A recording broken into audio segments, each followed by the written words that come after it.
מעין עולם הבא, מעין עולם הבא, יום שבת מנוחה,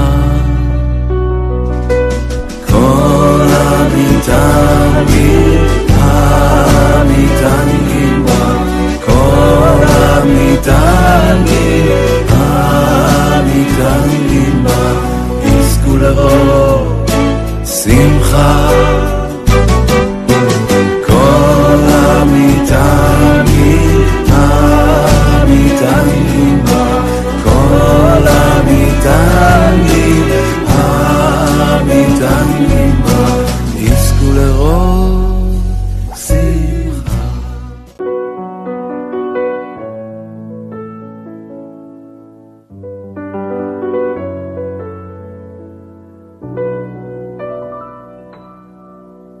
מעין עולם הבא, מעין עולם הבא, יום שבת מנוחה, מעין עולם הבא, מעין עולם הבא, יום שבת מנוחה, כל המתענגים, המתענגים בה, כל המתענגים, המתענגים בה, יזכו לרוב שמחה. כל המתענגים, המתענגים בה, כל המתענגים, המתענגים בה, יזכו לרוב שמחה.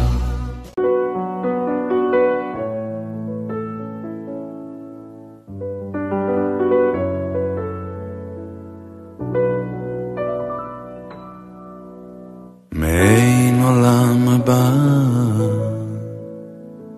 מעין עולם הבא, יום שבת מנוחה, מעין עולם הבא, מעין עולם הבא, יום שבת מנוחה, כל המתענגים, המתענגים בה, כל המתענגים, המתענגים בה, יזכו לרוב שמחה. כל המתענגים, המתענגים בה, כל המתענגים, המתענגים. Boker Tov les amis, shalom à tous et à toutes, Bezrat Hashem, en espérant que vous allez bien, que tout se passe bien pour vous, Bezrat Hashem, en vous souhaitant beaucoup de réussite et de délivrance dans tous les domaines, dans tout ce que vous attendez, Bezrat Hashem, que tout soit facile, Bezrat Hashem, par le mérite du tzaddik, Ashrenu. Bezrat Hashem. Alors voilà, j'espère que le son est bon, tout est ok, on peut démarrer, Bezrat Hashem.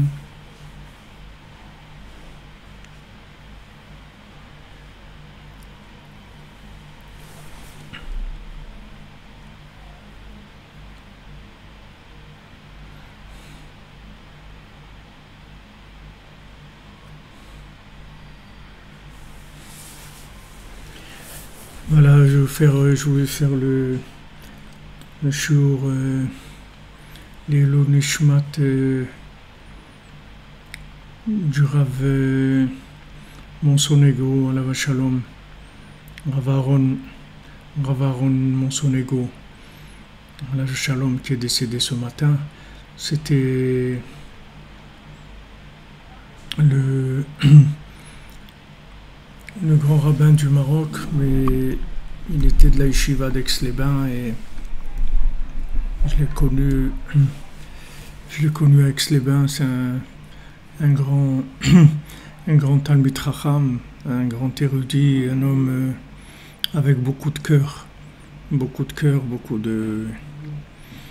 il aimait beaucoup Breslev aussi et il était très très très étonné de la grandeur de Rabbi Nachman dans le Likutei Moharan.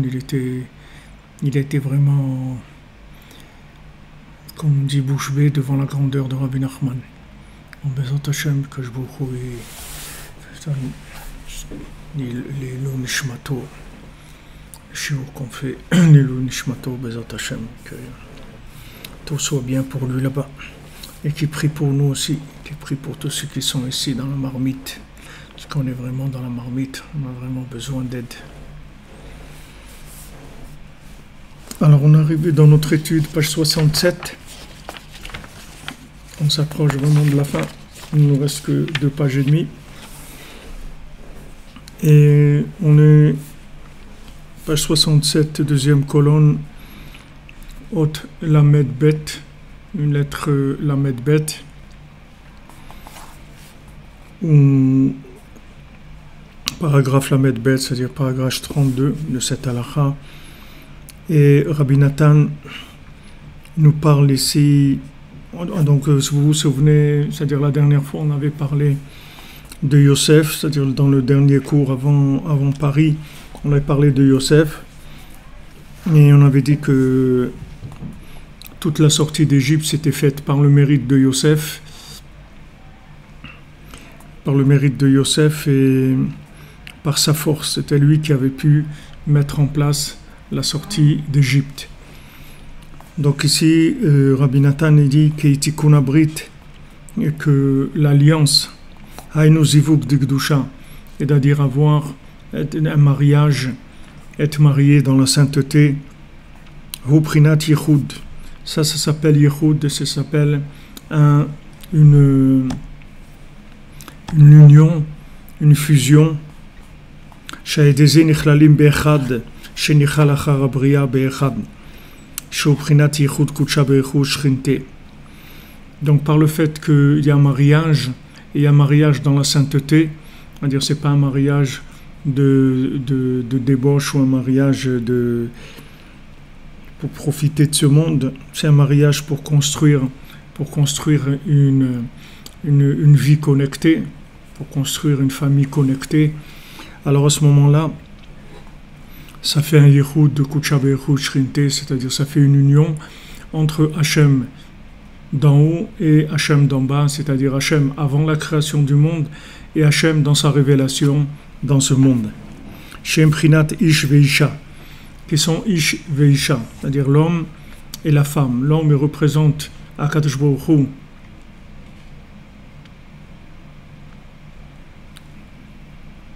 représente la théorie d'Hachem d'avant la création, et la femme, elle représente le vécu d'Hachem après la création. Qui a dit, comme c'est connu, Shim Zachu Shrina Shruya Benehem Venichlalim Be'echad al Yedei Zivugam Bigdusha. Et si ils ont le mérite, alors ils ont le mari et la femme, ils ont la Shrina qui réside parmi eux. Et ils arrivent à s'inclure dans un par leur zivug de Gdusha, par le fait que maintenant leur union est sainte, comme c'est écrit Vehayu les basar echad, et ils ne seront qu'une seule chair. C'est-à-dire ils sont arrivés à être une seule chair,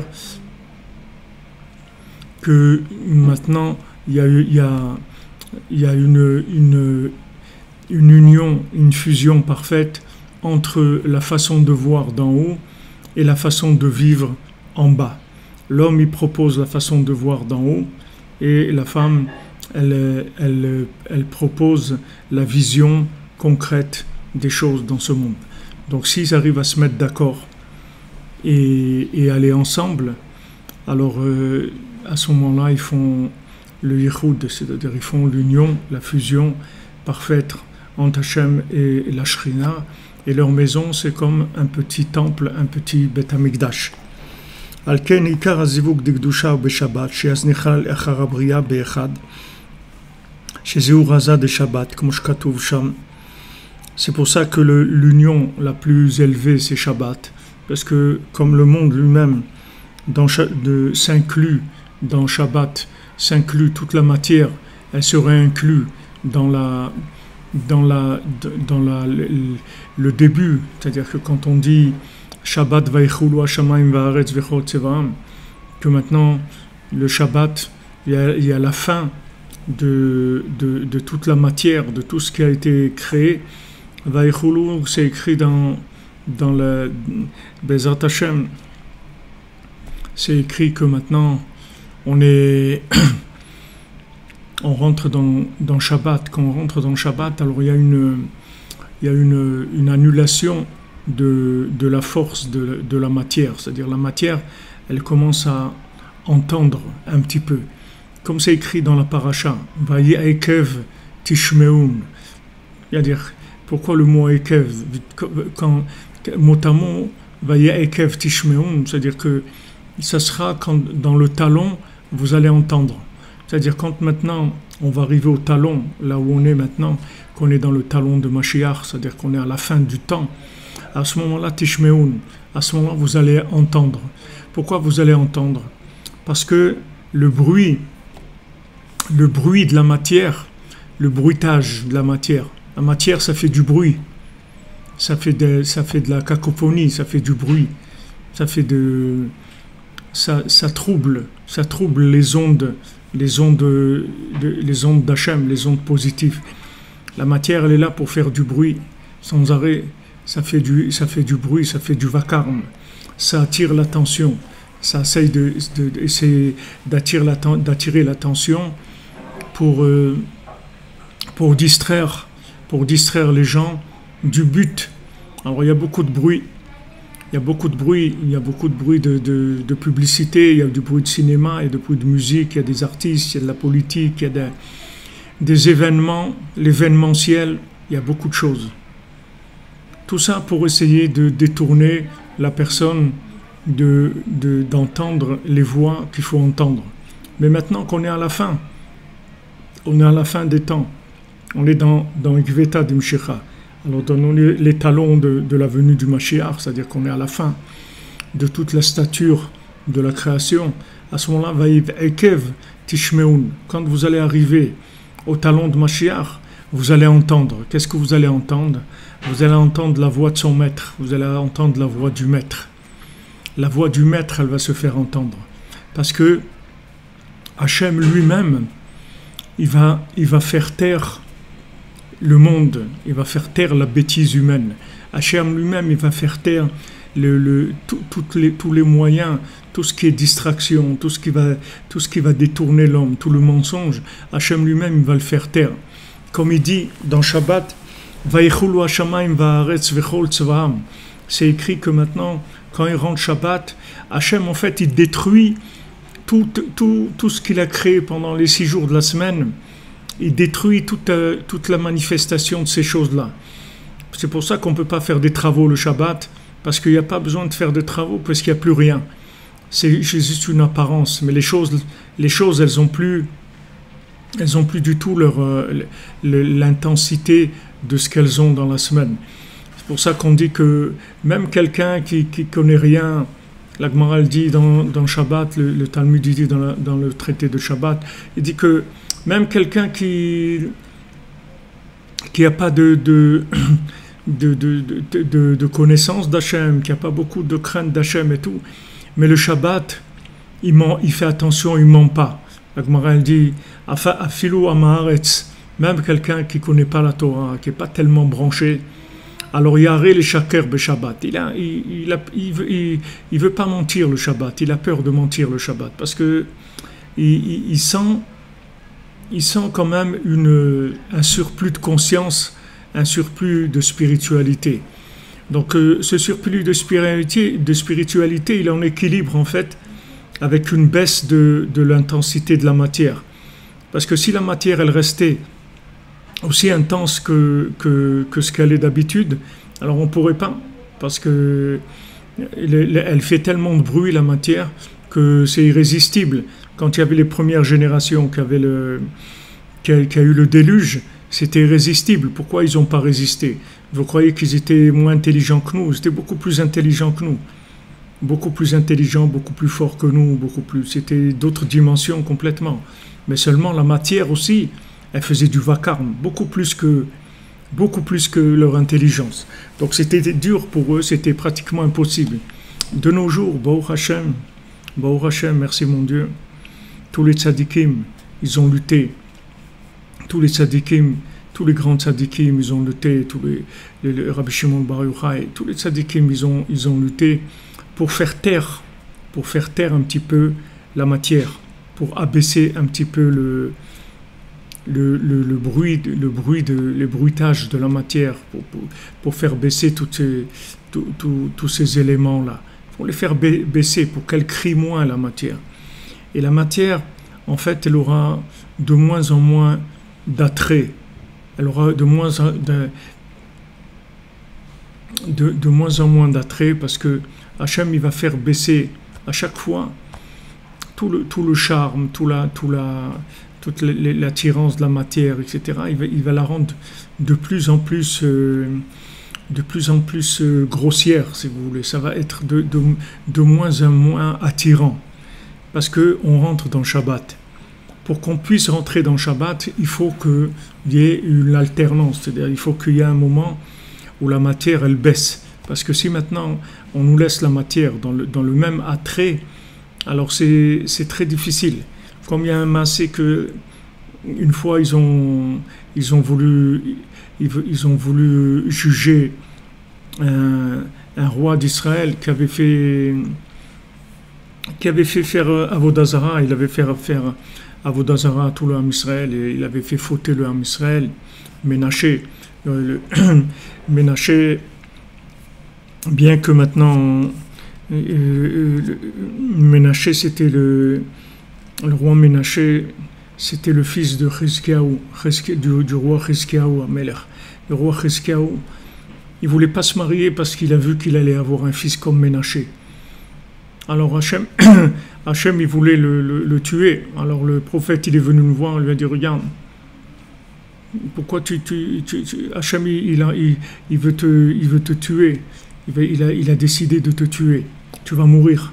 Alors lui, il a dit, pourquoi? Il a dit, parce que tu veux pas te marier. Il dit, mais je veux pas me marier parce que je vois que je vais avoir un fils comme ça. Ménaché, c'est un monstre. Alors le Navi lui a dit, qu'est-ce que tu as toi à voir dans le panier d'Hachem? Qu'est-ce que tu vas chercher? Toi, fais ce que tu as à faire. Marie-toi et c'est tout. T'occupe pas. Ne te base pas à ce que tu vois avec ton souffle divin et ta vision des choses. Même si tu vois ça, tu dois te marier, tu dois faire simplement ce que Hachem t'a dit de faire, c'est tout. Même si tu vois des choses. Comme Rabbi Nachman dit, même si tu comprends des choses, fais ce qu'il y a à faire, c'est tout. Fais simplement ce qu'il y a à faire. Même si tu crois que tu comprends et tu vois, etc. Fais tout simplement ce qu'il y a à faire. Vis dans la simplicité, fais ce qu'il y a à faire. Ce que Hachem te demande de faire.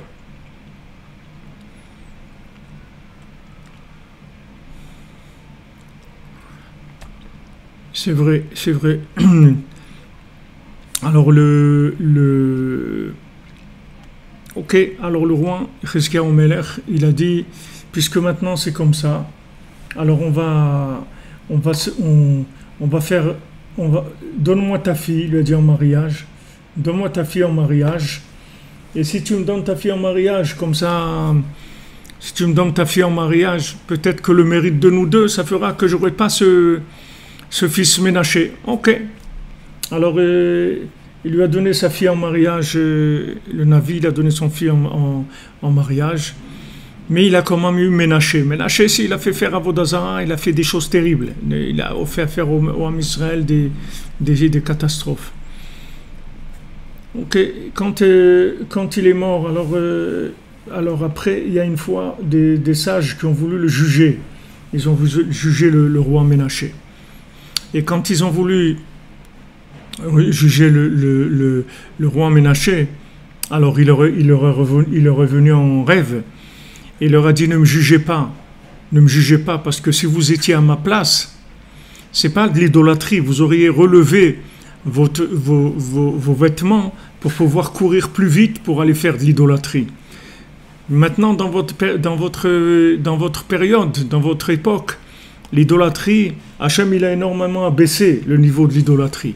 Mais si Hachem il avait laissé comme c'était à mon époque, vous avez couru encore plus que moi à faire l'idolâtrie. Ça veut dire que maintenant il leur a dit regardez, ne croyez pas maintenant que vous êtes des gens qui êtes forts.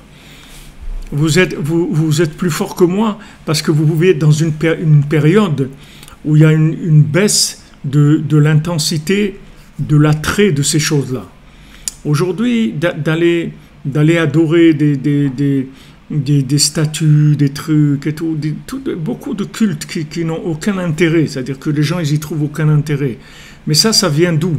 Ça vient parce que les tzadikim ils se sont battus et ils ont abaissé à chaque fois, ils ont mis des coups au côté négatif. Ils lui ont mis des coups, et ces coups c'est quoi? C'est qu'en fait il perd son attrait. Dès que l'attrait du côté négatif il baisse, automatiquement l'attrait du positif il monte. C'est lié.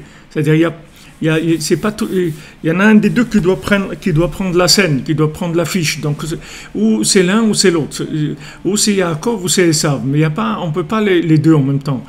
Ils utilisent la même énergie en fait. Ils utilisent la même énergie, seulement si elle est canalisée vers Esav, alors Yaakov il est faible. Et si c'est vers Yaakov, alors ça affaiblit Esav. Donc au fur et à mesure des générations, les tzadikim, ils ont beaucoup lutté contre le Yetzer Hara, ils l'ont abaissé énormément. Et c'est pour ça que c'est beaucoup plus facile pour nous que ça l'était avant. On a plus de facilité aujourd'hui qu'à leur époque, parce qu'on a beaucoup moins d'attrait de la matière que ce qu'ils avaient eux. À leur époque, c'était beaucoup plus fort. Bien qu'on a l'impression des fois que c'est très fort, mais il faut savoir que par rapport à ce qu'ils avaient, vraiment, les épreuves qu'on a, c'est rien du tout par rapport à eux, dans leur époque. Par rapport à nous, ça reste une épreuve, mais c'est pas aussi fort qu'avant. Parce que du fait que maintenant, on va vers la fin, alors automatiquement le mensonge il va baisser jusqu'à ce qu'il va y avoir une révélation de la vérité qui va permettre à tout le monde de revenir. Tout le monde va pouvoir revenir Bezrat Hashem dans la facilité. Comme l'exemple qui donne Rabbeinu, dit que c'est comme une muraille qui est autour d'une ville. Il y a une armée qui a essayé de casser cette muraille. Elle n'est pas arrivée. Et toute l'armée a été détruite. Et la muraille, elle est toujours là. Alors à la fin, ils ne savaient pas quoi faire. Alors il y avait un espion qui était à l'intérieur et qui leur a dit « Continuez parce que la muraille, je vois dans l'intérieur, elle est complètement fissurée, elle va tomber. Il suffit que vous la poussez avec vos mains, elle va tomber. » Alors ils ont emmené tous les enfants, les anciens, les gens sur des chaises roulantes, tout ça, ils les ont emmenés, ils ont poussé la muraille, ils l'ont fait tomber. En fait, tous les tzadikim, ils ont tapé sur la muraille du Yetzer Hara sans arrêt. Maintenant, cette muraille, elle a été énormément abîmée déjà. Elle est presque tombée. Et nous, ce qui nous reste à faire, c'est de la faire tomber. Et ça va se faire du fait que ça va être présenté de façon plus facile pour nous, c'est-à-dire qu'on va sentir un attrait pour le bien, qui va être beaucoup plus fort que ce que c'était avant. Beaucoup plus fort. Avant l'attrait, il était terrible. Quand il y a eu des débuts de l'automobile ou l'aviation ou les trucs ou toutes les technologies et tout, c'était terrible ce que ça a amené comme tentation dans le monde. Donc il y a une baisse.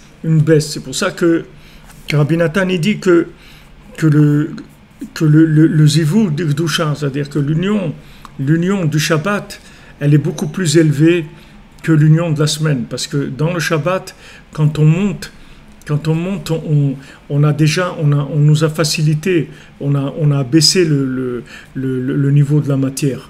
Et même les mitzvot, il dit Rabbi Nachman que les mitzvot qu'on fait dans la semaine, elles n'ont pas l'intensité des mitzvot qu'on fait le Shabbat. Les mitzvot qu'on fait le Shabbat, elles sont beaucoup plus fortes que les mitzvot qu'on fait dans la semaine. Et toutes les mitzvot qu'on fait dans la semaine, en fait, elles passent par un Shabbat pour être élevées. C'est Shabbat qui va élever les mitzvot. Alors ça, si vous voulez, le schéma, il se fait au niveau individuel, familial, national, mondial, au niveau du temps, au niveau de l'espace, au niveau des nations. Dans le Ham Israël, il y a le tzaddik, il y a le Ham Israël qui s'inclut dans le tzaddik. Et plus on approche de Shabbat, et plus le Ham Israël va s'inclure dans le tzaddik, plus le Ham Israël il va découvrir Rabbi Nachman, il va s'inclure dans Rabbi Nachman. Et quand le Ham Israël va s'inclure dans Rabbi Nachman, alors les nations elles vont s'inclure dans le Ham Israël. Et le temps il va s'inclure dans le Shabbat, et l'espace il va s'inclure dans Eretz Israël. Les nations elles vont reconnaître Eretz Israël, et le temps du Shabbat il va dominer le temps de la semaine. Et c'est comme ça que ça fonctionne, c'est-à-dire le yichud, le principe de la fusion des éléments. Il y a fusion élément humain, fusion élément espace, fusion élément temps. Fusion élément humain, le Ham Israël, il reconnaît le tzaddik, alors les nations, elles reconnaissent le Ham Israël. Si le Ham Israël ne reconnaît pas le tzaddik, les nations, elles ne reconnaîtront pas le Ham Israël. Le Ham Israël, il reconnaît le Rabbi Nachman, alors les nations, elles reconnaissent le Ham Israël. Le Ham Israël, il est en Eretz Israël, il est dans la terre qui est shabbatique, alors le monde il reconnaîtra Eretz Israël. Le Ham Israël, il garde Shabbat, alors le temps il s'élève dans le monde. Au lieu que les gens ils disent time is money, alors ils vont dire non, le time il est pas monnaie, le time c'est pas du monnaie, le time c'est pas de l'argent. Le time, c'est fait pour vivre, pour profiter de la vie, pour s'occuper de sa famille, pour s'occuper de la recherche, d'avoir le temps, de prendre le temps de vivre. Quand je vous ramène toujours Steve Jobs, lui-même, il vous dit, voilà, ne croyez pas dans time is money parce que c'est pas vrai. Même si vous y arrivez à avoir beaucoup d'argent, vous allez regretter de ne pas avoir vécu. Donc vivez, mais pour ça, il faut une baisse de l'intensité de la matière, sinon vous ne pouvez pas vous rendre compte. Les gens ils courent tous les jours. C'est la course à l'argent, la course au profit, la course à... Mais Baruch Hashem, qu'Akadosh Baruch Hu nous a nous a séparés des gens qui se trompent, c'est-à-dire qu'il nous a donné la possibilité dans nos générations de pouvoir entrevoir la vérité, de pouvoir entrevoir un petit brin de lumière de la vérité et qui suffit largement pour changer de vie et pour s'engager. Mais sachez que ça vient beaucoup du contextuel. Ça vient beaucoup que le contextuel, il est complètement différent. Si vous prenez la génération d'avant, comme nous on a connu Rav Levi Yitzhak, des gens comme ça qui étaient... oui, c'est libre arbitre. Le mur, il est mûr, ouais. Vous avez raison. Le mur, il est mûr, il va tomber. Comme la pierre du Kotel qui est tombée là parce qu'elle est mûre. Alors le mur, il a mûri. Nous, on l'a connu comme Rav Levi Yitzhak. Et Rav Levi Yitzhak, il disait, quand je vais arriver dans le tribunal d'en haut, je ne vais pas leur dire pourquoi j'ai fait telle bêtise ou que je n'ai pas fait telle mitzvah. Je vais leur dire, j'ai vécu 30 ans sous le communisme et j'ai gardé Shabbat et je vais mettre tefilin tous les jours et je mangeais kasher. Avec ça, ça suffit. Ça suffit parce que c'est le contexte qui fait c'était tellement difficile, les gens, ils étaient mamash, c'était horrible, c'était des choses horribles, les interrogatoires du KGB, c'était des choses horribles. Quand la première fois que j'avais été à Oman, la deuxième fois que j'étais à Oman en 1981, alors j'avais rencontré quelqu'un à Paris en revenant. Il m'avait dit que son grand-père, il était en Ukraine, il vivait en Ukraine, il était shochet, il faisait de l'abattage rituel, et c'était interdit. Alors il faisait ça très très tôt le matin, juste avant l'aube, comme ça, il faisait en cachette. Et une fois quand il était en train de faire l'abattage rituel vers 3 ou 4 heures du matin, ils sont rentrés le KGB. Ils l'ont attrapé, il a dit rien qu'il les a vus, il est mort. Il n'y a pas eu besoin d'autre chose. Rien qu'il les a vus, il est mort. Parce qu'il savait ce que ça voulait dire. C'était un autre contexte, une autre forme de vie complètement. Complètement une autre forme de vie. Donc aujourd'hui, Baruch Hashem, c'est beaucoup plus facile. L'accès à la connexion avec Hachem, elle est beaucoup plus facile que ce que c'était avant. D'un côté, on est faible et tout, mais d'un autre côté, c'est très facile. Il y a une baisse. Aujourd'hui, l'automobile, c'est parce que c'est l'époque du début de l'automobile, comment c'était attrayant, comment ça rendait les gens fous. Aujourd'hui, quelqu'un il a une voiture, c'est comme s'il a un vélo ou une trottinette. Ça n'a pas tellement d'importance, parce que ça a baissé, l'intensité elle a baissé. Donc ça s'appelle Zivouk de Shabbat, c'est-à-dire on commence à rentrer dans une fusion avec Hachem, Kebeprinat Shabbat. Tayou les Basar Echad, c'est-à-dire ils deviennent une seule chair, c'est-à-dire on arrive à se rencontrer dans la chair, c'est-à-dire que ça soit le côté masculin, c'est-à-dire le côté d'avant la création, et le côté féminin, qui est le côté d'après la création, on arrive à se rencontrer dans la chair, dans ce qui est la matière mamash. C'est-à-dire qu'on arrive dans la matière à pouvoir rencontrer le spirituel. Valken ikar zivud kedusha b'Shabbat she'azichra lachar habriya be'echad she'u raza de Shabbat comme shkatuv sham i Shabbat detachadat beraza de'echad. C'est ça le secret de Shabbat, qu'il s'inclut dans un. Le Shabbat, il fait s'inclure dans un par le fait que le Shabbat, il nous sépare des 39 travaux, il nous sépare de la matière, donc il nous permet de revenir au monde d'avant la création. Parce que le Shabbat, tous les univers, ils remontent à la racine. Vous prenez tous les univers. Nous, on est dans le monde de la matière, on est dans le monde matériel. Mais si vous prenez le monde de l'action, ou bien le monde de la Yetzira, ou le monde de la Bria, ou le monde de Hatzilut, tous ces mondes-là, tous ils s'incluent dans Echad. Tous ces niveaux-là de spiritualité, ils s'incluent tous dans un. Bien que ça soit des mondes très élevés, c'est-à-dire le monde de l'émanation, le monde de la Tzilut, c'est un monde très très élevé, c'est le début de l'émanation de l'infini dans la matière, c'est extrêmement élevé. Ça aussi, ça s'inclut dans Echad, tout s'inclut dans un. Hainu kanal klalut abriya be'echad, c'est-à-dire que toute la création sera inclue dans Echad. Vezeu prinat ner shel Shabbat, shebetrilat knesat Shabbat madlikim nerot. C'est pour ça qu'on a l'habitude d'allumer des bougies du Shabbat. Pourquoi à l'entrée du Shabbat on allume des bougies? Alidezem bekablim Shabbat. Et c'est comme ça qu'on reçoit le Shabbat. Le moment où on reçoit le Shabbat, c'est au moment d'Adlakat Nerot. On dit voilà, maintenant c'est le moment de l'allumage des bougies et c'est le signal qu'on reçoit Shabbat. Qui a Nerot imprinat or hashgacha. Qu'est-ce que c'est ces bougies? En fait, ces bougies-là, ce sont la lumière de la providence divine. C'est ce qu'on fait, on démarre le Shabbat avec la connexion à la providence divine. L'Einyal Chanukah, comme on avait vu pour les bougies de Chanukah, c'est la même chose. N'oubliez pas ce que je vous avais dit, que toute la fête de Chanukah nous a été donnée comme signe pour tenir dans l'exil en attendant que Hachem nous reconstruise le troisième temple. Toute la mitzvah de Chanukah, c'est-à-dire d'allumer des bougies dans des niveaux inférieurs, c'est-à-dire de faire descendre la lumière dans les niveaux inférieurs, d'aller chercher les gens les plus éloignés, de les aider à se connecter. Parce que c'est de eux que dépend la sanctification du Shabbat. C'est l'arrêt des travaux, c'est-à-dire l'arrêt de la recherche des gens au plaisir, etc., dans des zones qui sont très basses. Le fait que les gens qui se trouvent en bas, on les fait sortir un petit peu, on leur fait sortir la tête de l'eau un tout petit peu, ça c'est quelque chose qui fait énormément monter la présence d'Hachem dans le monde. Maintenant, quand on arrive à la lumière de la providence divine, ça fait inclure le monde dans Echad. Chez Zéou Ikar Prinat Shabbat, que ça, c'est le Ikar de la Prina de Shabbat.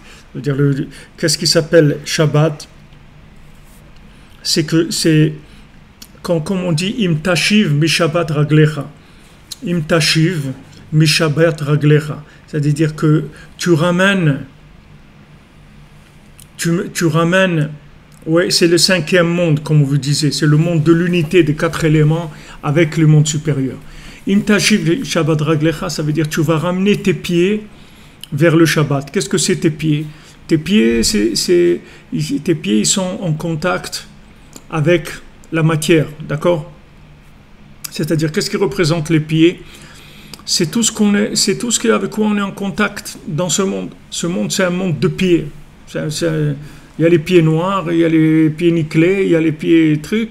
Ok, c'est le contact avec la matière. D'accord? Ça, c'est les pieds. C'est tout ce monde-là, il s'appelle les raglim. Raglim, c'est la Gdusha, les pieds de la Gdusha. Maintenant, ces pieds, il faut que tu le ramènes vers Shabbat. C'est-à-dire que tout ce qui représente les mondes inférieurs, ce sont des éléments qui sont en attente de connexion. N'oubliez pas ce que je vais raconter du Orach Chaim HaKadosh. Le Orach Chaim HaKadosh, il vivait en le Rav Chaim Ben Attar, il vivait à Yerushalayim, et le Baal Shem Tov, il avait envoyé son élève rendre visite au Baal Shem Tov, et il lui avait demandé s'il aurait le mérite de le voir, parce que le roi Chaim, c'était le tzaddik, lui, de l'époque, à l'époque du Baal Shem Tov, c'était lui le tzaddik Ador, de la génération avant le Baal Shem Tov. C'était lui le maître de la génération. Alors le Orach Chaim HaKadosh, il a dit à l'élève du Baal Shem Tov, tu dis à ton maître que quand il me voit, s'il me voit avec les pieds, alors il aura le mérite de venir en Eretz Israël. Et s'il me voit sans mes pieds, alors il pourra pas venir en Eretz Israël. Et quand il est rentré, qu'il a dit ça au Baal Shem Tov, le Baal Shem Tov, il a dit non, je le vois pas avec les pieds. Il dit alors je sais que je pourrais pas aller en Eretz Israël. Parce qu'il a vu que c'est quoi? Ça veut dire que il n'était pas arrivé au plus bas. Au plus bas. Rabbeinu, pourquoi il est rentré en Eretz Israël? Il a dit pourquoi le Baal Shem Tov il n'a pas pu arriver en Eretz Israël et Rabbeinu il est arrivé en Eretz Israël. Bien sûr, pour des gens comme nous de venir en Eretz Israël, nous on va pas trop nous embêter parce que on n'a pas des grands niveaux. Alors on va pas trop être embêté, un petit peu quand même, mais pas trop. Mais des gens comme le Baal Shem Tov, comme Rabbeinu, c'est une guerre à mort, parce que les forces négatives, elles savent que si ces individus-là, ils arrivent à fouler la terre d'Israël, alors ça fait des connexions énormes, énormes des mondes inférieurs. Donc Rabbi Nachman, il a dit, voilà, avant de monter dans l'endroit qui est le plus haut, alors on passe par les endroits les plus bas. Il dit que maintenant, la Gdusha d'Eretz Israël, c'est très très élevé. Donc pour pouvoir entrer dans cette sainteté-là, il faut passer par des endroits très bas. Alors le Baal Shem Tov, il ne pouvait pas descendre là où il est descendu Rabbi Nachman. Rabbi Nachman, il est descendu très très bas. Il joue avec les enfants, la marelle, là dans la rue. Il est descendu bas, mais c'est pas qu'il faisait semblant. Il est descendu mamache. Et il a dit après, ça lui a mis du temps de reprendre sa place habituelle qu'il avait. Parce qu'il a joué le jeu, il est rentré vraiment complètement dedans. Et c'est que comme ça qu'il a pu rentrer en Eretz Israël. En fait, c'est parce qu'il a pu descendre qu'il a pu rentrer en Eretz Israël. Alors tout ce qu'il y a dans ce monde-là, ce sont des éléments à connecter. Donc quand on a un contact quelconque avec ce monde, qu'on est là, on vit ici, qu'est-ce qu'on fait? De la connexion en permanence. On fait de la connexion en permanence, on fait des bénédictions, on se déplace, on fait des mitzvot, on fait du chesed, on fait de la tzedaka, tout ça c'est de la connexion, c'est-à-dire ce sont des connexions d'éléments, d'accord? Alors ça s'appelle attacher la matière au spirituel, d'accord? C'est notre travail. Donc maintenant, quand on est dans la semaine, on le fait de façon, c'est-à-dire d'une façon avec une prédominance logique, puisqu'on va avec les halachot, les règles de kashrut, les règles toutes les règles qui règlent l'argent, qui règlent le manger, qui règlent les vies familiales, tout, le mariage, tout. On fait avec ces règles-là.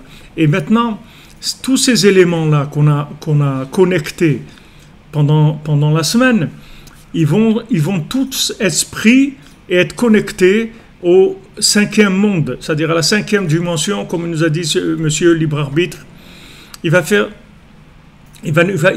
on va connecter tout ça à Echad, Mamash, au plus grand niveau de Echad. Ça, c'est le travail du Shabbat. Et on ramène ça. Donc, quand on allume les bougies de Shabbat, c'est ça qui fait l'entrée dans Shabbat. En fait, qu'est-ce que c'est allumer les bougies de Shabbat? C'est connecter, c'est-à-dire mettre de la lumière pour connecter.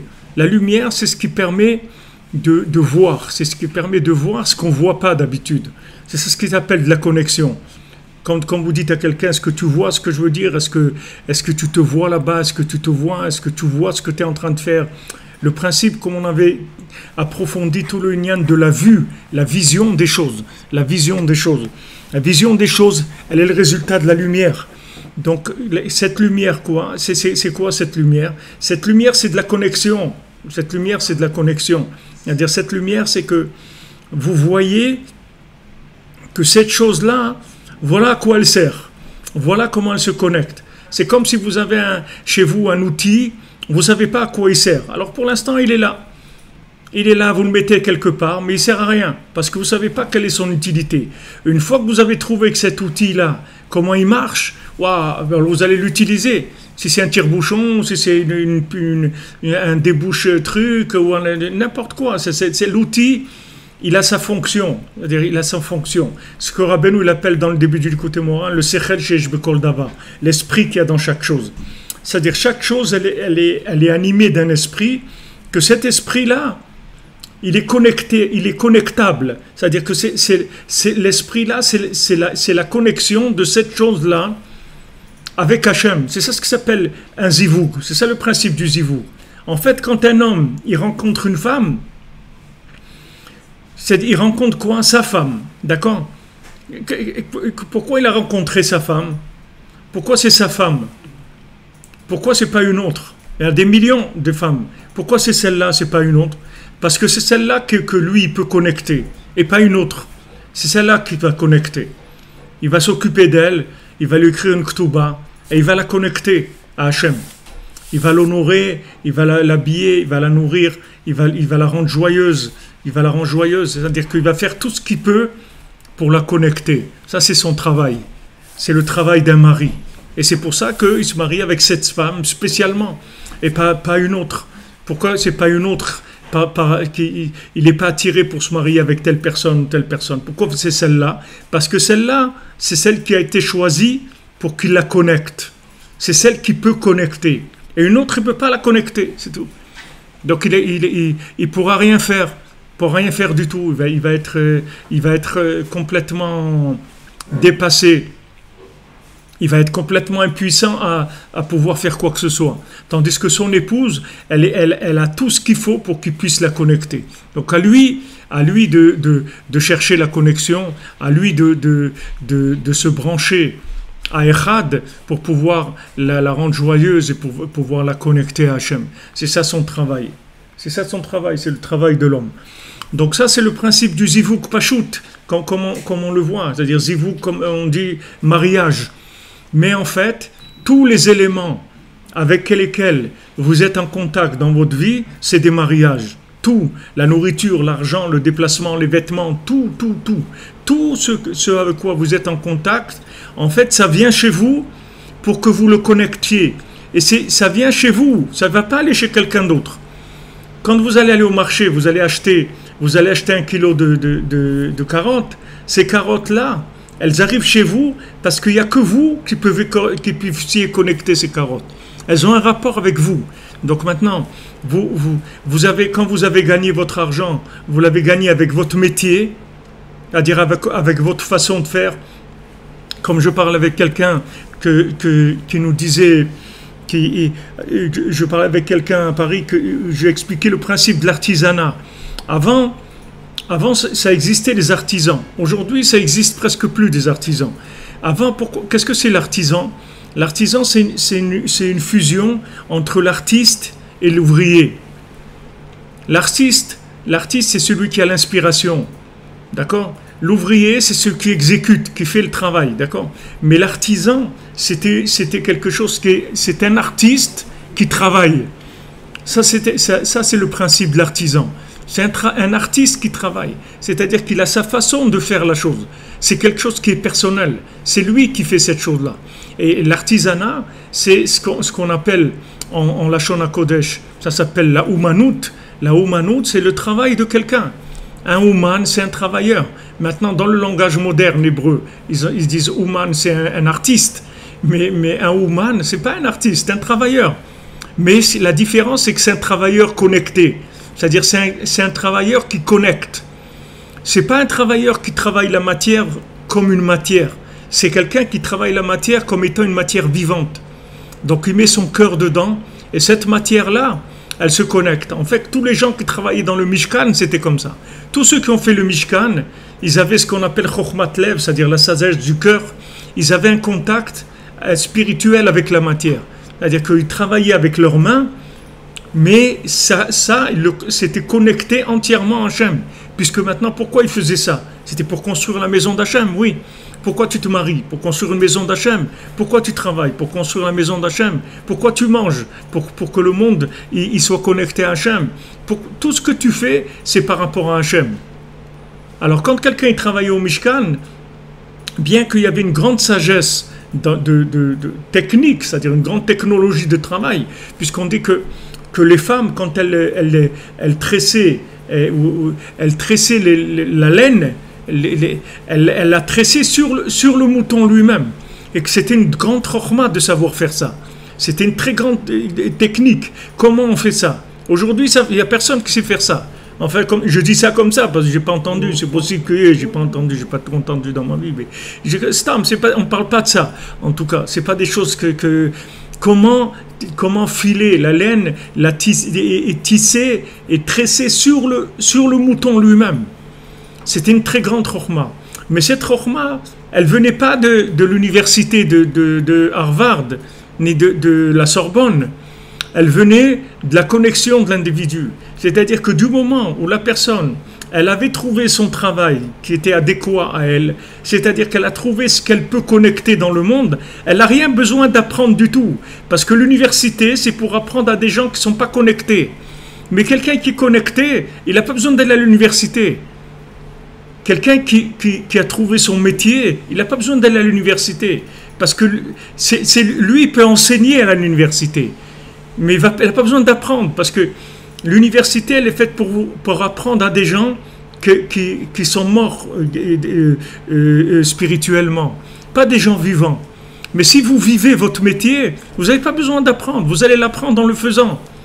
En faisant le métier, vous allez l'apprendre, parce que votre cœur, il va vous donner la sagesse du métier.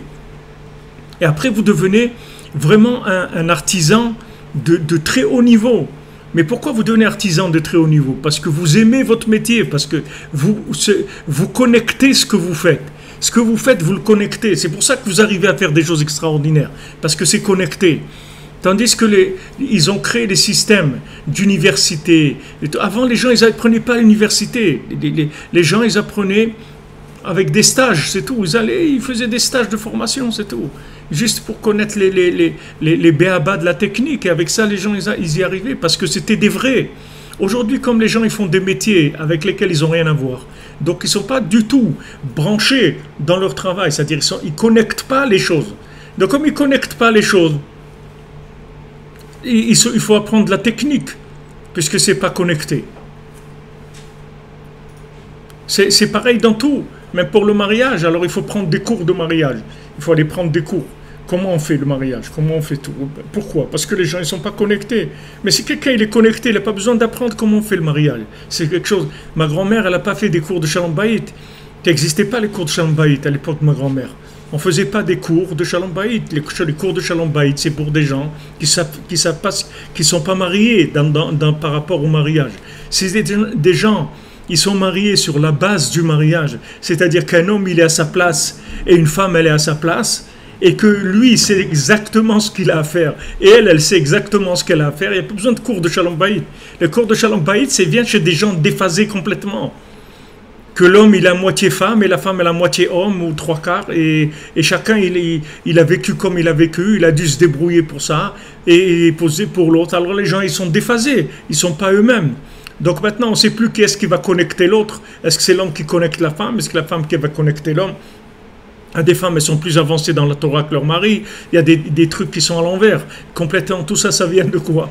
Du fait que les éléments, ils sont en exil d'eux-mêmes. Les individus, ils sont en exil d'eux-mêmes. On est tous des exilés, c'est ça le problème. On les est exilés de notre identité, on ne sait pas qui on est. Donc on nous a appris une vie et on joue des rôles. On joue des rôles, mais on n'est pas nous-mêmes. Si on était nous-mêmes, la vie, elle est tellement simple. C'est tellement simple la vie, c'est tellement facile. On a rendu un truc hyper compliqué. C'est normal parce qu'on ne sait pas ce que c'est. Demander à une girafe de faire contrôleur de la SNCF, ça va être très difficile pour elle. Très très difficile parce qu'une girafe, elle n'est pas faite pour faire contrôleur à la SNCF, c'est tout. C'est pas sa place, c'est tout. Quand le monde il s'est déphasé complètement. Tout ça, la racine, c'est la faute d'Adam Arishon. Mais nous, on la vit de façon beaucoup plus cruelle, beaucoup plus dure. Pourquoi? Parce que plus on s'est éloigné et plus la folie de la ressemblance à des choses qui n'ont rien à voir avec notre identité, elle nous a collé à la peau. C'est-à-dire qu'on n'arrive plus à savoir dans notre vie qu'est-ce qui est le film et qu'est-ce qui est nous. C'est très difficile à savoir. Et des fois, vous allez ressentir dans le film plus de choses que dans ce que vous êtes vraiment. Alors ça rend fou, c'est-à-dire on ne sait pas du tout ce qu'on est. Tandis qu'au début, quand il y a eu la faute d'Adam Arishon, même si Adam Arishon il a fauté, mais les individus, ils étaient encore près du modèle d'origine de l'homme. Sauf ils avaient des réflexes, ils avaient des instincts qui étaient encore de base. Donc un homme, il savait ce qu'il était un homme, une femme, elle savait qu'il était une femme, qu'elle était une femme. Aujourd'hui, les gens, ils ne savent pas qui ils sont. Vous allez à l'école, on vous apprend à être. Mais pourquoi vous avez besoin de m'apprendre à être? J'existe déjà. Oui, mais attends, qu'est-ce que tu veux devenir? Ben, je veux devenir moi-même. Qu'est-ce que ça veut dire que tu veux devenir toi-même? Voilà ce qu'on te propose, des modèles. Voilà les modèles qu'on te propose. Il y a des modèles. Voilà les modèles de vie qui te sont proposés. Alors tu choisis. Tu as le bac le bac littéraire, le bac économique, physique, maths physique, truc, électronique, qu'est-ce que tu veux. Voilà, c'est tout. C'est ça les modèles. Et il n'y a pas autre chose. Il n'y a pas un bac de berger ou des trucs comme ça. Un bac de pêcheur ou des... Ah non, ça n'existe pas ça. Ah bon? Alors non. Voilà. Choisis ton masque. Choisis le masque, c'est tout. On te propose, voilà les masques qu'on te propose, alors vas-y, mets le masque que tu veux. Mais c'est désolant, c'est très très dur. C'est très très dur. Parce que les gens, ils souffrent énormément de ça. Énormément. Il y a une souffrance terrible qui vient de ça. D'abord, les gens, ils n'arrivent pas à se marier, ça c'est la première chose. Et quand ils sont mariés, ils commencent à se prendre la tête. Et quand ils sont gentils, ils n'ont pas envie de se prendre la tête, ils vivent comme des voisins. Qui sont les couples aujourd'hui qui arrivent à fusionner à ce que Béhémet, un homme, il soit un mari et une femme, elle soit une femme? Alors dès que la femme elle voit que le mari il est un peu comme ça, et un peu nonchalant et tout, elle prend les deux de l'avance. C'est-à-dire elle prend des initiatives, parce qu'elle dit que je ne vais pas le laisser. Si je le laisse faire, où est-ce qu'on va? On va au casse-pipe si je le laisse faire. Donc la femme, elle prend une place, elle prend de la place, plus que et le mari, quand sa femme, elle prend sa place. Alors lui, il se recale par rapport à ça. Vous comprenez? Chacun quand vous marchez dans la rue, vous voyez, quand vous marchez dans la rue, alors quand vous marchez, quand quelqu'un vient en face de vous, il y a un instinct que chacun il se met de son côté. Maintenant, si lui il bouge d'un côté, alors vous bougez de l'autre. Et des fois après, quand il vous a vu bouger, lui aussi il bouge. Alors encore vous rebougez de l'autre côté. Et des fois comme ça, des fois même vous pouvez vous cogner avec quelqu'un. Parce qu'il fait que bouger. Il fait que à chaque fois que vous bougez, lui aussi il bouge. Alors maintenant, les gens ils sont pas à leur place. Alors chacun... Même il n'y a aucune méchanceté là-dedans, il y a aucun mal, il n'y a personne qui est mal, qui est méchant, qui est mauvais, rien. C'est que les gens, ils se sont complètement déphasés, ils ont perdu leur identité. C'est ça le problème. C'est ça le problème, c'est d'avoir perdu mon identité. Pourquoi Rabbeinu il te dit fais des doutes? Parce que il te dit tu vas retrouver ta vie, tu vas retrouver qui tu es. Mais sinon tu vas te paumer complètement. Tu vas faire du cinéma, c'est tout ce que tu vas faire. Il n'y a rien d'autre. Qu'est-ce que tu vas faire d'autre? Tu vas faire du cinéma. C'est-à-dire, on va t'apprendre à jouer le rôle d'un individu sur Terre. Ok? Tu vas, au lieu de faire Jerry Lewis, un Américain à Paris, eh ben, tu vas faire un extraterrestre sur Terre. C'est tout. Un extraterrestre sur Terre. Alors voilà, il atterrit là. On lui dit voilà, alors tu vas aller à l'école, voilà, vers Saint-Gétorix il a fait ça, et truc il a fait ça, et Napoléon il a fait ça. Ah ouais, alors, ah ben voilà, donc faut savoir que voilà, il y a 365 jours par an, ok, et truc, et ça, et voilà, 1 plus 1 ça fait 2, et ça fait ça, et truc, et il faut être comme ça, il faut être comme ça, il faut des responsabilités civiles, des responsabilités civiques, des responsabilités de ça, il faut être comme ci, et voilà, et on essaye de modeler le Ben Adam, d'en fabriquer une créature qui est le résultat de l'école, de la télé, des journaux, de trucs et tout. Mais la personne elle-même, elle ne sait pas qui elle est. Maintenant, vous mariez deux personnes qui ne savent pas qui ils sont. Comment vous voulez qu'ils puissent s'entendre? Ils savent pas qui ils sont. Chacun, il a été habitué à vivre le rôle de quelqu'un d'autre. Il joue pas sa vie à lui. Son zivoug, sa partie manquante, sa partie qui le complète, elle est là pour compléter ce que lui il n'est pas. Mais si lui, il est quelqu'un d'autre, comment elle va compléter quoi? Il va compléter quoi? On vous livre une pièce, mais maintenant cette pièce-là, si vous croyez qu'elle va dans la roue au lieu d'aller dans la direction ou dans le moteur, vous allez tourner en rond, vous n'allez pas trouver. Vous allez essayer de la visser dans tous les endroits où vous pouvez imaginer, ça ne va pas marcher. Parce que cette pièce-là, elle correspond à un endroit spécial, spécifique. Elle est faite que pour ça. Donc, Behemet, Hachem, il les avait avec Zivugim.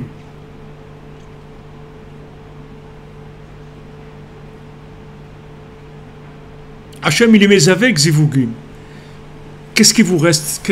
Vous avez que la Emouna. C'est-à-dire que maintenant, quand il y a des problèmes de couple, il faut savoir que c'est parce qu'on est tellement à l'envers qu'on n'est pas à notre place. C'est pas qu'on n'est pas mari et femme, on est mari et femme. Mais seulement, comme nous, on a tourné, le mari, il a tourné un film de Jean Gabin, et la femme, elle a tourné un film de l'Odyssée de l'espace. Alors, c'est très très difficile. C'est très difficile d'arriver à se compléter. La femme, elle a envie de travailler, elle a envie de s'acheter sa voiture, elle a envie de faire des trucs et tout. Le mari, c'est-à-dire que c'est tout à l'envers. Tout à l'envers. Les éléments, ils ne sont pas à leur place. Donc c'est extrêmement difficile. Mais la seule chose qui nous tient, c'est la Emouna, c'est tout. C'est-à-dire il faut savoir, ça c'est mon mari, ça c'est ma femme. Maintenant, on va faire avec. Et ça va être dur. C'est sûr que ça va être dur. Parce qu'on ne peut pas faire autrement. Parce qu'on est fou. Donc on est en train de jouer un film. On n'est pas sorti du film. On joue le rôle du film. On n'est pas nous-mêmes. Comment vous voulez aider quelqu'un? Comment vous voulez prendre votre responsabilité si vous n'êtes pas vous-même? Vous n'êtes pas à votre place. Comment vous allez prendre votre responsabilité? C'est pour ça qu'il faut de la Emouna, il faut s'accrocher. Et si on s'accroche avec la Emouna, qu'on a confiance dans Hachem, que c'est lui qui nous a fait nous rencontrer, et que si on s'est marié, c'est parce qu'on est vraiment, on correspond vraiment l'un à l'autre. C'est pour ça qu'on s'est marié. Donc on se bat, c'est tout. On prie, on demande à Hachem. On dit s'il te plaît, aide-moi à me mettre à ma place, aide-moi à trouver ma place, de manière à ce que je puisse faire ma fonction. Vous vous rendez compte ce que ça veut dire? Que la personne, elle n'est pas à sa place. Donc elle produit pas ce qu'elle doit produire. C'est pas tellement au niveau de la production elle-même, c'est surtout au niveau de l'identité, c'est-à-dire que la personne, si elle connecte pas les éléments qu'elle est venue connecter, elle n'est pas heureuse. Parce que ce qui rend heureux, c'est quand on a connecté quelque chose. C'est ça qui rend heureux. La joie, elle vient de la connexion. C'est ça qui donne de la joie. Pourquoi tous les gens ils cherchent aujourd'hui l'amour, l'affection, les trucs, ils ont besoin tous d'affection, tous d'amour. Pourquoi ils cherchent ça? Parce qu'ils sont paumés, les gens. Sont paumés, c'est la seule chose qui leur reste comme repère. Parce que Ahava, c'est Echad. L'amour, c'est Echad. C'est-à-dire, c'est le seul repère qui reste pour dire, voilà, cette chose-là, elle est bien, parce que j'aime cette chose-là. Donc, c'est le seul repère qui me reste. Heureusement qu'il y a ça dans le monde. Heureusement qu'il y a ça dans le monde, que quelqu'un, il a un instinct, il aime manger des pommes de terre plus que de manger des carottes. Alors, il mange des pommes de terre. Mais s'il n'y avait pas ça, les gens, ils mangeraient du plastique, ils mangeraient des pierres, ils mangeraient n'importe quoi. Parce que l'homme, il est tellement fabriqué d'éléments extérieurs qu'il est complètement dénaturé. Et si maintenant, tu n'es pas à ta place, tu ne peux pas être heureux, tu ne peux pas être joyeux, parce que tu es en train de jouer le rôle de quelqu'un d'autre. Tu es en train de jouer un film. Tu ne peux pas jouer un film toute ta vie. Il y a un moment, tu as envie d'être toi-même. Tu ne peux pas mettre une camisole de, je ne sais pas, tu ne vas pas jouer vol au-dessus d'un nid de coucou, tu ne vas pas jouer ça toute ta vie. Il y a un moment où tu as envie d'être toi-même. Tu as envie de mettre des chaussures comme ça, ou de mettre un vêtement comme ça, ou de manger comme... Mais si tu joues un film, tu ne peux pas te permettre. Alors les gens ils rentrent dans des trucs, des trucs même dans le monde religieux, tellement durs, tellement fermés, tellement... Les gens disent, voilà, c'est comme ça, sinon c'est rien, si tu fais pas ça, il n'y a rien. Et les gens ils s'étouffent. Ils s'étouffent parce que c'est pas eux. Ils vivent pas leur vie. Chacun il a une connexion avec Hachem, chacun il doit vivre sa vie. Pourquoi tu vas vivre la vie de quelqu'un d'autre? Pourquoi tu vas jouer un film toute ta vie? Tu sais comment tu vas finir si tu joues un film toute ta vie? À la fin, tu finis dingo, mais complètement taré. Complètement. Sois toi-même, un petit peu de vérité, un petit peu de sincérité, un peu de connexion, un peu de vérité. C'est pour ça qu'on a besoin de ces conseils que Rabbeinu donne. Le Tikkun HaKlali, Chatzot, l'Hitbodedut, Uman Rosh Hashanah. Pourquoi Rabbeinu Uman Rosh Hashanah? Parce qu'il te dit, je vais te visser la tête, je vais te mettre la tête en place, c'est tout. Rabbeinu dit, il y a 3 têtes à Rosh Hashanah. Il y a la tête qui est du tzaddik, qui est Rosh Bnei Israël, Rabbi, c'est Rosh Bnei Israël. Il y a la tête de l'année qui est Rosh Hashanah. Et il y a la tête de chaque bonhomme qui vient avec sa tête de pipe. Il vient. Ces 3 têtes-là, elles se rencontrent. Et le tzaddik, le maasé, qu'est-ce qu'il fait à Rosh Hashanah? Il te visse la tête. Il te met la tête à ta place. Il te la visse, il donne chaque année, chaque fois que tu viens, il te donne un coup de vis encore plus dans la tête pour que tu sois à ta place. Il te remet l'élément en place. Parce que tu ne sais pas qui tu es, donc tu te comportes n'importe comment. Et après, tu t'étonnes que ça ne marche pas. La parnassa, ça ne marche pas. Le shalom bayit, ça ne marche pas. Tu n'arrives pas à éduquer tes enfants. Tu n'es pas joyeux. Tu n'es pas heureux. Tu n'arrives pas à rendre ta famille heureuse. C'est normal, tu n'es pas connecté. Tu ne peux pas. Tu ne sais pas qui tu es. Comment tu veux connecter des gens? Tu te présentes chez quelqu'un avec une trousse de plombier alors que tu es électricien ou tu es médecin ou tu es peintre en bâtiment. Mais il faut que tu trouves ta place. Si tu n'es pas à ta place, tu ne vas pas être heureux. Et les gens qui sont avec toi, ils ne vont pas être heureux. Ta famille ne va pas être heureuse parce que c'est que des gens déconnectés après. Comment tu vas être heureux? Il n'y a pas de connexion. Voilà ce qui manque, Rabotai. Voilà ce qui manque. Tu veux être toi-même, voilà. Rabbi Nachman, il te dit, regarde, moi, l'avantage qu'il y a, c'est que Rabbi Nachman, il sait qui tu es. C'est le seul bonhomme qui est sur terre qui sait qui tu es, c'est tout. Tous les autres, il n'y a personne qui sait qui tu es. Il n'y a personne. Il n'y a que lui qui sait qui tu es, parce que ton âme, elle est connectée à la sienne complètement. Donc, que tu le veuilles pas, ça ne change rien du tout. Donc c'est le seul bonhomme sur terre qui sait qui tu es. Donc lui il peut te rendre ton identité. Mais seulement comme tu t'es habitué à vivre comme un sauvage, comme un dégénéré, donc c'est très difficile de te remettre en place. Ça va mettre beaucoup de temps. Parce que la personne elle a des crises, des rejets. Elle a des crises de rejet. Elle dit comment? Mais non, mais c'est pas ça. Mais moi j'ai l'habitude de vivre comme ça. Ok, maintenant on va prendre la personne. Essaye de complètement tu peux pas la mettre tu peux pas faire reset sur un Ben Adam. Tu peux faire reset sur un ordinateur ou sur un truc, mais un Ben Adam, tu veux dire, tu lui fais reset. Tu peux le rendre fou complètement si tu lui fais reset. Tu peux lui faire reset, mais tu peux le rendre fou complètement. Complètement fou. Il y en a, ils ont essayé de faire reset, mais ils ont complètement pété les plombs, parce que tu ne peux pas faire ça d'un coup. Rabbeinu, il dit, il peut faire tchouva à quelqu'un en une seconde, mais le problème, c'est qu'il va arracher le bien et le mal en même temps. Qu'est-ce que c'est le bien? C'est que le véritable individu, il est enchevêtré dans l'artiste de cinéma. Les deux, ils sont mélangés. Donc, il y a des moments où c'est celui-là qui sort, il y a des moments où c'est l'autre qui sort. Et il ne sait pas exactement qui c'est. Il n'a pas. Donc, il faut du temps pour qu'un se sépare de l'autre et que l'artiste de cinéma, il s'en aille. Il te laisse tranquille, que tu puisses être toi-même. Donc, chaque fois que tu viens à Rosh Hashanah, chaque fois que tu fais un tikkun klali, chaque fois que tu te lèves à Chatzot Laïla, que tu te lèves au milieu de la nuit et tu t'endeuilles sur la destruction du temple, en fait c'est sur ça que tu t'endeuilles. Tu t'endeuilles sur la destruction de ton identité. C'est-à-dire que tu ne peux pas construire une maison parce que tu n'y arrives pas à connecter. Construire une maison, ça veut dire connecter des éléments. Tu n'arrives pas à les connecter. Donc tu t'endeuilles sur la destruction des éléments de ce monde. Qu'au lieu qu'ils servent à construire, c'est-à-dire à connecter, ils sont utilisés pour du cinéma. Vous voyez tous les trucs de cinéma. Après, qu'est-ce qu'on fait? On les jette. Vous voyez des films, vous voyez des films de trucs de guerre ou des films du temps des Romains. Vous voyez, regardez tous les décors qu'il y a. Regardez tous les décors qu'il y a, mais tout ça on les jette, qu'est-ce que vous voulez qu'on fasse avec? Il n'y a rien à faire avec tout ça. C'était décor pour faire un film. Donc le Ben Adam, tout ce qu'il a investi dans ce qui n'était pas lui, c'est du décor. Tout ça, ça va partir, il ne va rien rester de tout ça. Qu'est-ce qui reste? C'est ce qu'il est lui-même. Donc quand vous vous levez, c'est des moments qui sont propices. Ce moment-là, au milieu de la nuit, il y a de la vérité.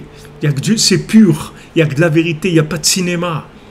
Il n'y a pas de cinéma, vous êtes seul avec Hachem, seul avec votre âme, seul avec vous-même. Pouvez vous connecter, parler avec Hachem, Tikkun Klali, Ouman Rosh Hashanah. Avec ça, vous avez beaucoup de chance d'arriver à vous trouver. Et si vous vous trouvez même un petit peu, c'est énorme. Même de se trouver un petit peu, c'est énorme dans la vie. Même un petit peu. Même 20% de l'individu, c'est énorme déjà. Au lieu de jouer tout le temps le rôle de celui-là, le rôle de la belle-mère, le rôle du beau-père, le rôle de la truc, le rôle de celui-là, le rôle du travailleur, le rôle du steward. Regardez un steward quand il vient dans l'avion. Oui, monsieur, c'est lui ça. Mais pas lui, c'est-à-dire, et maintenant c'est son travail, d'accord, il est steward. Oui, monsieur, bien sûr, mais c'est pas lui, c'est pas ça, lui. Maintenant il travaille, alors il fait ça. Après tu vas le voir dehors, c'est un Adam normal. C'est-à-dire que mais à force de jouer des rôles et des trucs, après le personnage il colle, il colle sur l'autre. Et vous savez pas, surtout que depuis le bas âge, on vous déguise déjà. Depuis le bas âge, on vous a déguisé en quelqu'un que vous n'êtes pas. Qui est-ce qui peut savoir qui vous êtes? Quand la Torah elle dit quand la Torah elle te dit éduque ton enfant selon ce qu'il est. Comment je vais savoir ce qu'il est, mon enfant? Combien il faut que je l'aime? Combien il faut que je sorte de mon ego, de mon orgueil pour aimer mon enfant? Pour le laisser être ce qu'il est. Et parce que je veux que je ne projette pas encore tous mes complexes et tous mes échecs et toute ma folie sur lui. Combien il faut pour que j'arrive à ce que je puisse connecter un enfant à lui-même en étant détaché complètement de mes intérêts personnels? Combien il faut de prière, combien il faut de vérité, d'humilité pour pouvoir faire de son enfant ce qu'il est. Et si je vois qu'un enfant, il aime le sport ou il aime la musique, comment je n'ai pas le droit de le détourner de ça? Combien des parents, ils amènent leurs enfants là où ils ont envie de les amener? Après, et comme l'enfant, c'est un enfant, c'est de la pâte à modeler. C'est pas du béton. Si c'était béton, vous ne pouvez pas le casser, mais c'est de la pâte à modeler, l'enfant. Donc vous allez le modeler comme vous avez envie. Et il va grandir et grandir. Voilà, vous avez fabriqué quelqu'un de malheureux, c'est tout. Il est peut-être réussi. Il est peut-être réussi dans le cinéma, mais il est malheureux, parce que ce n'est pas sa place. Tandis que si vous le suivez comme quelqu'un de qui vous vous occupez, mais maintenant que lui, il va vous renseigner sur ce qu'il aime. Il va vous renseigner sur ce qu'il est et sur ce qu'il aime. Et vous devez aller dans ce chemin-là et le suivre dans ce chemin-là. C'est ça ce qui s'appelle éduquer quelqu'un. Alors que la plupart des gens, ils ont été éduqués par des systèmes qui veulent en faire des esclaves, c'est tout. Alors on lui dit, voilà, toi tu es fait pour ça, tiens. Parce qu'ils ont besoin dans l'industrie de l'automobile ou je sais pas quoi, ils ont besoin de plus de monde là-bas. Alors vas-y, alors, on va développer là-dedans, on va développer là-dedans. Mais nous, on ne doit pas aller là-dedans, on doit aller contre tout ça. Même si on est dans les systèmes et tout, bah, au Hachem, il y a des moments, il y a des choses qu'on peut faire qui vont nous brancher avec nous-mêmes, avec ce qu'on est vraiment venu faire. Et une fois que vous avez trouvé votre place, alors là, vous allez connecter les éléments avec lesquels vous êtes en contact. Et là, ça devient une vie de joie, une vie de bonheur. C'est ça qui s'appelle le bonheur. Le bonheur, c'est ça. Ça veut dire que vous êtes arrivé à être vous-même, vous faites votre travail, c'est-à-dire que les éléments qui sont en contact avec vous, vous savez les connecter, vous les maîtrisez. Vous les maîtrisez. C'est ça ce qui s'appelle Tikkun de la Malchut. C'est ce que Rabbeinu appelle Tikkun de la Malchut dans Torah 56, dans l'écouté Moran. Rabbeinu dit Tikkun de la Malchut, c'est que tu utilises ton pouvoir. Qu'est-ce que c'est ton pouvoir? C'est-à-dire que tu as quelque chose de spécifique qui va connecter des éléments spéciaux dans le monde. Et c'est ça que tu dois trouver. Une fois que tu as trouvé ça, tu es quelqu'un d'heureux. D'abord productif, mais surtout heureux. Tu as trouvé le bonheur. Be'ezrat Hashem, be'atzlacha, les amis. Une bonne journée. Une bonne journée, que des bonnes nouvelles. Ne faites pas de soucis, on va y arriver. Ça va prendre le temps que ça prendra. Mais on va y arriver, be'ezrat Hashem. Be'atzlacha, bonne journée.